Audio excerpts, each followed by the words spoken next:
दोस्तों, आप और आपके हस्बैंड के रिश्ते अगर आपको लगता है कि थोड़ा तनाव में रहते हैं या उतने अच्छे नहीं हैं जितने अच्छे होने चाहिए, तो आज ये इसी टॉपिक पे हम लोग डिस्कस करने वाले हैं। और मैं आपको बताऊंगी कुछ ऐसे पॉइंट्स जो कि वाकई में हम लोग कई बार छोटी छोटी सी मिस्टेक करते हैं, या ये कहिए मिस्टेक नहीं करते हैं, छोटी छोटी चीज़ों को हम ध्यान नहीं रखते हैं।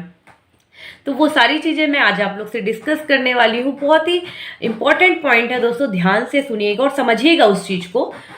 तो पहला चीज ये है कि कई बार महिलाएं क्या होती है, थोड़ा सा ना टोंट वे पे बात करती है, जो कि बहुत अजीब लगता है और बुरा भी लगता है। जैसे फॉर एग्जाम्पल सपोज आपकी सासू माँ ने आपको साड़ी ला के दी और आपके सामने रखी, और मान लो डिस्कशन चल रहा है हस्बैंड वाइफ के बीच में उस साड़ी को लेके। तो कई लोग कहते हैं हाँ तो इसमें है ही क्या, सभी की सासें देती, देना भी चाहिए, उनका फर्ज है। तो एज अ टोंट वे ना लेके आप उसको इस तरह भी कह सकते हैं हाँ कि बहुत अच्छा है साड़ी जो मम्मी जी ने दी, बहुत अच्छी साड़ी लगी। या फिर आप उसके दूसरे तरीके से बोल सकते हैं कि हाँ साड़ी, मतलब आप उसको कुछ इस तरह से प्रेजेंट करिए कि आपको पसंद आई, ना कि टोंट वे पे। या बात तो सही है, हो सकता है आपके रिलेशनशिप इतने अच्छे ना हो आपकी सास से, या फिर इतने अच्छे तो, लेकिन क्या होता है, हो कभी कभी रिश्ते हमारे कुछ दिन बाद भी सुधरते हैं, चीजें बाद में भी सुधरती हैं। तो उसको एज अ पॉजिटिव वे पे भी आप बोल सकते हो सकता है वही दिन है जिस दिन से आपके रिश्ते बहुत ही मजबूत होना शुरू हो जाए, वही पहली सीढ़ी है। तो आप वही उन चीज़ों को क्यों खराब करना, मतलब जो अच्छे से हो सकती है जो चीज़ें। और जब आप अच्छे तरीके से प्रेजेंट करते हैं तो आपके हस्बैंड के मन में एक अच्छी पॉजिटिविटी भी आएगी आपके लिए, और काफ़ी अच्छा फील करेंगे वो। दूसरी चीज, कई बार ये तो मतलब अदर रिश्तों की बात है, जो कि हमारे हस्बैंड से जुड़े हुए रिश्ते हैं जो हमारे, उनकी बात है। दूसरे कई बार ये भी होता है कि हम डायरेक्ट हस्बैंड को भी टोंट मार देते हैं। वो कैसे, जैसे कई बार हुआ कि मान लीजिए आपके हस्बैंड कुछ आपके लिए गिफ्ट लाए या फिर कुछ भी ऐसा सिचुएशन बनी, तो हम लोग क्या करते हैं, अरे आज कहाँ से दिन निकल गया, आप गिफ्ट लेके आ गए हमारे लिए। चलो ठीक है, एटलीस्ट लाया तो वो, अगर लाए हैं तो उनको थोड़ी सी इज्जत देके, थोड़ी सी अच्छे से आपको प्रेजेंट करना चाहिए कि आपको खुशी होनी चाहिए उस चीज़ की, और खुशी जतानी भी चाहिए कि हाँ आपको अच्छा लगा। ठीक है, तो छोटी सी चीज है, लेकिन अगर हम ध्यान रखें तो ये हमारे रिलेशन को बहुत ज़्यादा स्ट्रांग बना सकती है। दूसरी चीज़ होती है स्पेस देना, बहुत ज़रूरी है। हमारे रिलेशनशिप में क्या होता है, कई हस्बैंड वाइफ के बीच में होता है कि सपोज हस्बैंड ऑफिस से आए और हम बिल्कुल बैठ जाते हैं साथ में, मतलब कहीं वो बात कर रहे हैं फ़ोन पे, या ऑफिस का भी कुछ काम पेंडिंग रह गया मोबाइल पे कर रहे हैं, तो हम लोग बस लग जाते हैं कई बार कि आप हमें टाइम नहीं दे रहे हैं, घर आके भी ऑफिस में ही लगे हैं। तो थोड़ा सा स्पेस देने की भी ज़रूरत है। कई बार हो सकता है कोई इंपॉर्टेंट काम उनका रह गया हो, अगर आप सर पे चढ़ के बैठ के बिल्कुल ये बोलोगे कि नहीं हमें ही टाइम दो, तो इट्स नॉट फेयर। सबके अपने अपने काम का एक टाइम होता है, हो सकता है उन्हें लेट हो गया हो और वो अर्जेंट काम हो। तो जब आप उस चीज़ पे वहाँ पर पोक करेंगे, बात करेंगे इस टाइप से, तो कहीं ना कहीं देखिए इरिटेशन होती है। तो इन चीज़ों को थोड़ा सा अवॉइड करिए। आप देखिए पहले मूड कैसा है, फिर उसके अकॉर्डिंग बात करिए। दूसरी चीज़ होती है कि सेल्फ रिस्पेक्ट बहुत ज़्यादा ज़रूरी है। अगर आप अपनी रिस्पेक्ट नहीं करेंगे तो सामने वाला आपकी रिस्पेक्ट कैसे करेगा। तो आपको अपनी खुद की वैल्यू होनी चाहिए। आपकी खुद की वैल्यू बढ़ाने के लिए कुछ ना कुछ अच्छे काम करते रहना चाहिए। सपोज आप एक हाउसवाइफ हैं तो भी अगर आप चाहें तो सोसाइटी में कुछ ऐसे इवेंट्स करा सकते हैं, या लोगों से ऐसे अपने संपर्क, अपनी नेटवर्किंग बनाइए, जब भी कोई मिले आपके हस्बैंड से तो उनको अच्छा लगे। जैसे सपोज आप कोई योगा क्लब वगैरह कुछ इस तरह से बना लीजिए अपने सोसाइटी में, जहाँ पे जब आपकी बातें आए कि हाँ आपने कितना अच्छा काम किया, जरूरी नहीं कि इनकम के लिए ही करें, फ्री ऑफ कॉस्ट भी इस चीज़ को कर सकते हैं। या बच्चों को पढ़ाने का काम भी थोड़ा एज अ सोशल वर्क भी आप अगर करना चाहें तो कर सकते हैं। तो ये छोटी छोटी चीज़ें हैं ना, वो आपके हस्बैंड की नज़र में, आपके घर के और फैमिली मेंबर की नज़र में आपकी जो इम्पोर्टेंस है वो बढ़ा देगी। और ये कब आएगा, जब आप अपनी रिस्पेक्ट करेंगे, आप अपनी क्वालिटीज़ को इम्प्रूव करेंगे, तब आप अपनी रिस्पेक्ट कर पाएंगे, और तब सभी लोग आपकी रिस्पेक्ट कर पाएंगे।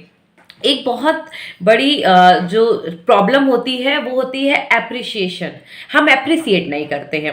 कई बार होता है छोटी सी चीज होती है, लेकिन एप्रिसिएशन जब मिलता है ना, वो बातें हमेशा याद रहती हैं। सपोज आपका बच्चा छोटा है, हस्बैंड वहां पे कुछ काम कर रहे हैं और आपका बच्चा रो रहा है, उसी को लेके चुप करा दिया, या बच्चे के साथ थोड़ा देर प्ले किया, और उस टाइम आपने अपना काम भी कर लिया, है ना, मतलब हस्बैंड ने टाइम दिया बच्चे को, तो आप फ्री थे, आपने अपना एक काम कर लिया।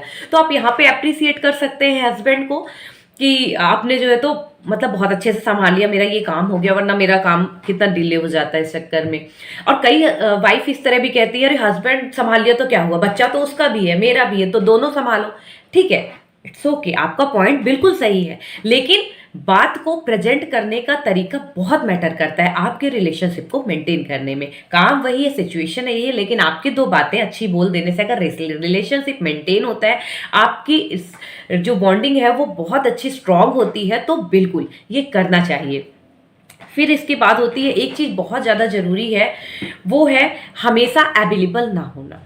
हमेशा अवेलेबल नहीं होना है आपको। कई वाइफ होती है सुबह से शाम तक, मतलब हस्बैंड ने जरा सा आवाज़ दिया, कुछ इंपॉर्टेंट आप काम भी कर रहे हैं, भागे भागे आ गए, तो ये बिल्कुल सही तरीका नहीं है। अगर आप कोई बहुत इंपॉर्टेंट काम कर रहे हैं तो उनको बताइए कि आप ये काम कर रहे हैं, मैं 5 मिनट बाद आपका काम कर देती हूँ।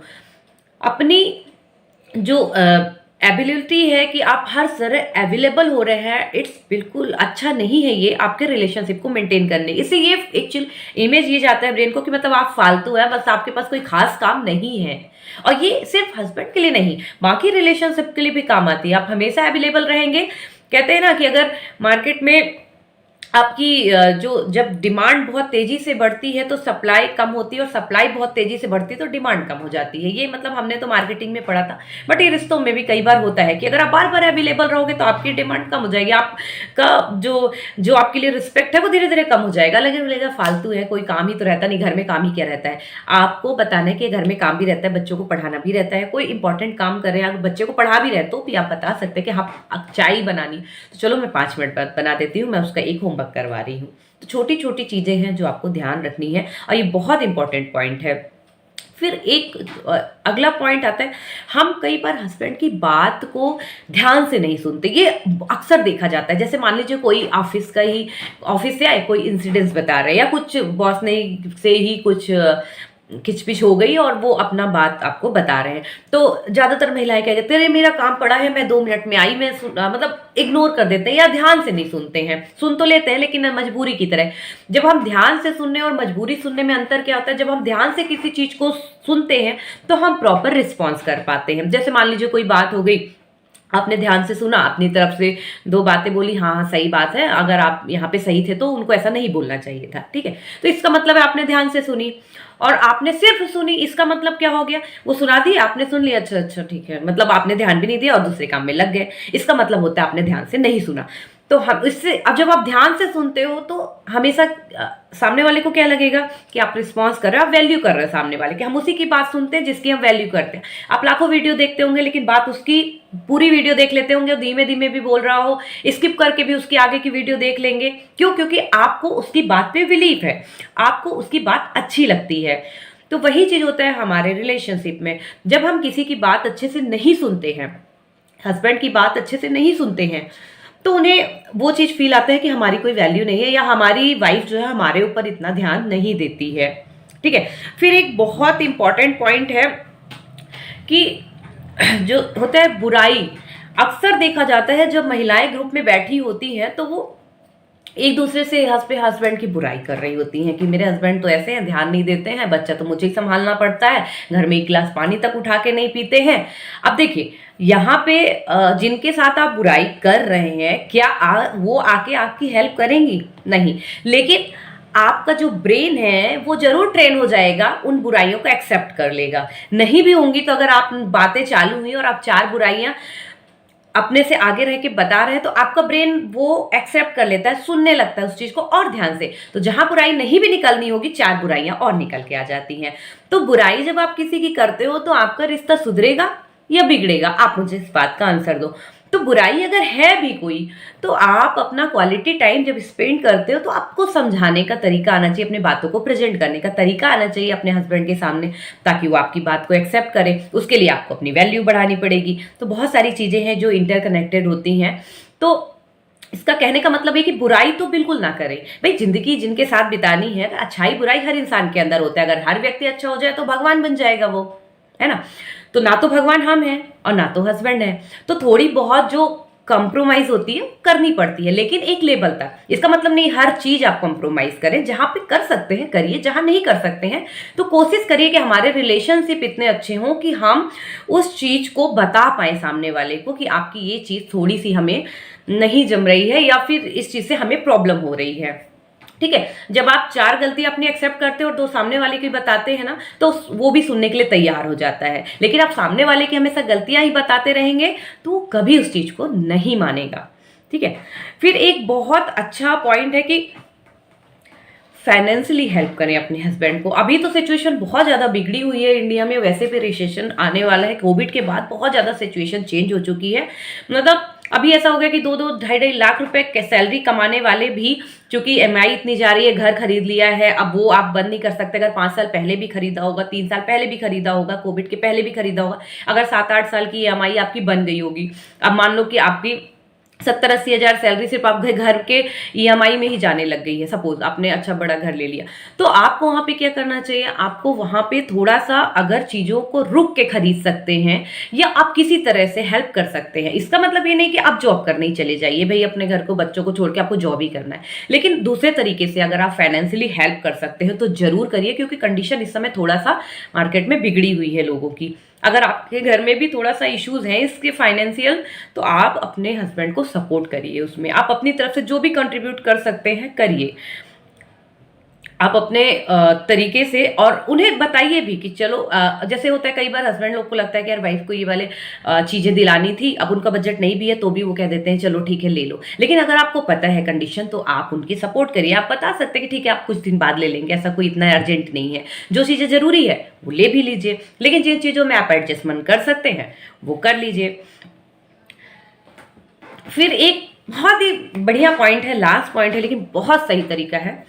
एक चीज हम हमेशा भूल जाते हैं, सुबह से शाम तक हस्बैंड की सेवा में हर मतलब पत्नी जो है तो लगी होती है, चाय लाना, खाने बनाना, ड्रेस रेडी करना, आयरन करना, सब कुछ लगा होता है। लेकिन जब हम प्रेजेंट करने की बारी आती है ना, सपोज हस्बैंड ने बोला कि चाय बना, तो अब हम चाय बना के आए, हमारे 3 काम और चल रहे हैं साथ में कि यार दाल भी चढ़ाई हुई है, ये भी वो भी, अब हम इतना स्ट्रेस है, बच्चों को भी तैयार करना है, अब हम तीनों तरफ हमारा दिमाग लगा हुआ है। लेकिन हम जब चाय लेके प्रेजेंट होते हैं तो हमारा चेहरा ऐसा होता है कि भगवान कितनी टेंशन दे दी, अब मैं इसको कैसे करूं।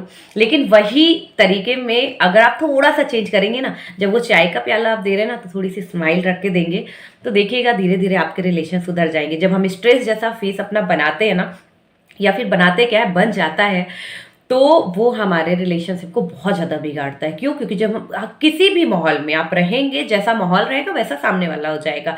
तो जब भी, जैसे आप एक फॉर एग्जांपल, आप इस एग्जांपल से बहुत अच्छे से समझ पाएंगे, जब आपका हस्बैंड भाई ऑफिस से आते हैं और बहुत ज़्यादा टेंशन लेके आते हैं कि यार आज ऑफिस में ऐसा हो गया वैसा हो गया, तो अपने को भी एक घबराहट सी होती है, एक टेंशन सी होती है, यार ऐसी क्या बात हो गई, कुछ कहीं ना कहीं स्ट्रेस वाला पूरा माहौल हो जाता है। तो वही हमारे साथ भी होता है। अगर हम सुबह की चाय हंस के स्माइल करके नहीं दे सकते हैं, तो हस्बैंड का भी दिन अच्छा नहीं गुजरेगा, क्योंकि उन्हें भी लगेगा ऐसी क्या प्रॉब्लम हो गई या कुछ दिक्कत है क्या, वो पूरे टाइम उनके दिमाग में चलेगा। क्योंकि हस्बैंड वाइफ का रिलेशन ऐसा होता है कि मतलब पता नहीं वो क्या कनेक्शन होता है, जिससे हस्बैंड अगर मतलब पूरी लाइफ एक दूसरे के साथ गुजारते हैं, जो कनेक्शन होता है ना, वो और किसी रिश्ते में नहीं होता है।